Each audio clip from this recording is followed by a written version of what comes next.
समुद्राने ठरवलं तर किती वाईट करू शकतो, पण देवाने ठरवलं तर तो कसा वाचवतो ह्याची घटना मी तुम्हाला सांगणार आहे. व्हिडिओच्या शेवटी त्या क्षणी काढलेला व्हिडिओ सुद्धा दाखवण्यात आलेला आहे, त्यामुळे व्हिडिओच्या शेवटपर्यंत थांबायला विसरू नका.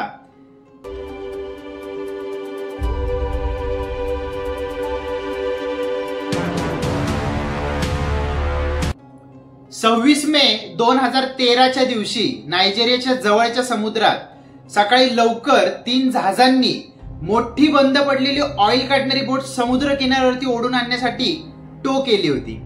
त्यातल्या 2 बोटी जहाजाच्या बाजूनी मोठ्या जहाजाला बांधून जहाज समुद्रात जास्त हलायला नको म्हणून बॅलन्स करून चालल्या होत्या, आणि तिसरी बोट मोठ्या जहाजाचे एकदम पुढं मेन टो लाईननी जहाज ओढत होतं. आणि पुढच्या जहाजात टोटल 12 क्रू मेंबर होते. त्यांच्यामध्ये एक होता हॅरिसन, जो नायजेरियामधलाच होता आणि जहाजावरती कुक म्हणून काम करत होता. पण त्या दिवशी पहाटे 4:30च्या दरम्यान बोट जास्त हलायला लागली तेव्हा हॅरिसनने स्वतःच्या केबिनचं दार उघडलं आणि बाहेर कॉरिडॉर मध्ये आला. आता बाहेर सगळ्यांच्या केबिनचे दरवाजे बंद होते, कारण की सगळ्यांना अशी सूचना केली गेली होती की रात्री समुद्र लुटेरे जहाज लुटण्याची भरपूर शक्यता असते, त्यामुळे सगळ्यांनी दार लावूनच झोपायचं. आता परत हॅरिसन इकडं तिकडं आपटत स्वतःच्या केबिनकडे आला. जहाजावरच्या लोकांना जहाज हलण्याची सवय असते, त्यामुळे कुणी एवढं लक्ष नव्हतं दिलं जहाजाच्या हलण्याकडे. त्याच वेळी जवळपास 4:50च्या दरम्यान मोठी लाट पुढच्या जहाजावरती आपटली आणि क्षणात मोठ्या जहाजाला बांधलेली टो लाईन तुटली आणि समोरची बोट मोठ्या लाटेमुळे जागेवर पलटी झाली. आता त्याच वेळी हॅरिसन बाजूला असलेल्या एका टॉयलेट मध्ये पळाला. पाणी आत घुसत होतं, त्यामुळे त्याला दार लावता येत नव्हतं. आणि त्याच वेळी बाजूच्या केबिन मधल्या 3घांनी दरवाजे उघडले आणि सरळ बोटीच्या समोरच्या भागाकडे पळाले. आणि त्याच वेळी एक मोठी लाट दिसली आणि हॅरिसन लगेच उघडलेल्या केबिन मध्ये पळाला आणि दार लावलं. तशी खूप मोठी लाट जोरात जहाजावरती आपटली आणि बोट जागेवर पलटी होऊन तुटली. तशी बोट खाली जायला लागली तसं हॅरिसनच्या केबिन मध्ये लगेच पाणी घुसलं. तसं हॅरिसन स्विमिंग करत करत त्या केबिनच्या बाथरूम मध्ये घुसून वरच्या दिशेने गेला आणि वर गेल्यानंतर त्याला एक हवा असलेली जागा भेटली. त्यांनी मान तशीच वर ठेवली आणि आता आतमध्ये पूर्ण अंधार झाला होता. बोट समुद्रात बुडत होती. आता त्याच्याकडे ना पाणी होतं ना जेवण होतं आणि तो ह्या एकदम छोट्या हवेच्या जागेत होता.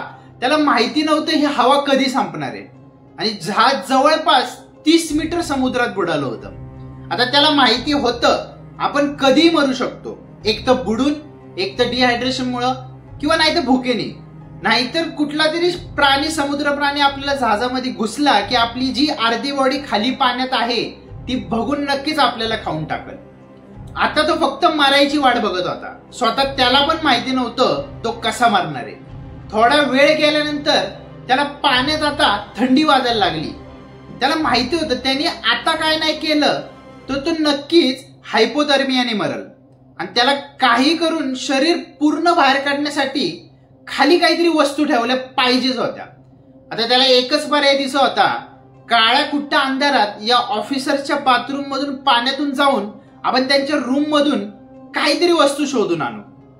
हा विचार करतानाच त्याला जहाजावर समुद्रातले प्राणी आपटण्याचा आवाज यायला लागला. ते आत यायचा प्रयत्न करत होते आणि त्याला माहिती होतं प्राणी कसे आत आले आणि आपली जी खाली अर्धी बॉडी आहे ते नक्कीच खातील. आता तो म्हणाला मला जावं लागेल, काहीतरी शोधावं लागेल. त्याने पाण्यात डुबकी मारली आणि समोरच्या ऑफिसरच्या रूम मध्ये गेला आणि हाताला काही लागल त्या गोष्टी घेतल्या. त्याला फ्लॅश लाईट आणि एक सोड्याची बॉटल सापडली. माघारी आल्यानंतर तो आधीच्या पोझिशनलाच अर्धा पाण्यात होता, पण त्याला कुठं ना कुठं बरं वाटत होतं.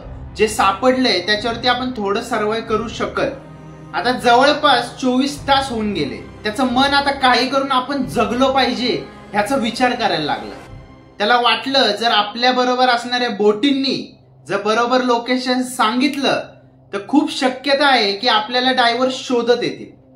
त्याच वेळी त्याच्या जवळची फ्लॅशलाईट बंद पडली आणि त्यांनी सांगितल्यानुसार आता परत पूर्ण अंधार आणि जहाजाच्या बाजूला प्राणी आत घुसण्याचा प्रयत्न करण्याचा आवाज वाढत चालला होता.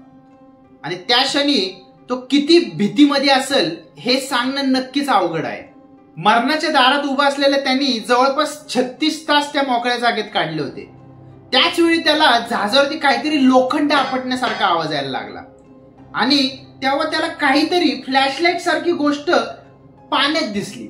आता अजिबात विचार न करता त्याने मोठा श्वास घेतला आणि त्या दिसलेल्या लाईटच्या दिशेला डुबकी मारली. आता तो थोडा थोडा पुढे पुढे चालला होता. त्याला आता पाण्यात लाईट दिसत नव्हती. त्याला जाणवलं की आपल्याला भास होत आहेत का, पण आता पाण्यात त्याचा श्वास संपायला लागला होता. तो जोरात माघारी वळला आणि त्याची जागा शोधायला लागला. कसा बसा तो त्याच्या मोकळ्या हवा असलेल्या जागेत पोहोचला आणि डोकं वर घेतलं आणि मोठा श्वास घेतला आणि त्यांनी विचार केला, नाही येणार कोण आपल्याला वाचवायला, आपण उगाच इमॅजिन करतोय काही गोष्टी. पण चमत्कार झाला. जी लाईट दिसली होती तो खरंच डायव्हर होता. बाकीच्या 2 जहाजावरती असलेल्या क्रूनी पाठवलेला. डायव्हर जहाजावरती असणाऱ्या बॉड्या घ्यायला आला होता, कारण की त्यांना माहिती होतं पाण्यात इतके दिवस जगणं अशक्य होतं. तो डायव्हर हॅरिसनच्या दिशेने आला. हॅरिसनला माहिती होतं आपण जर डायव्हरला अचानक पकडलं तर डायव्हर घाबरल.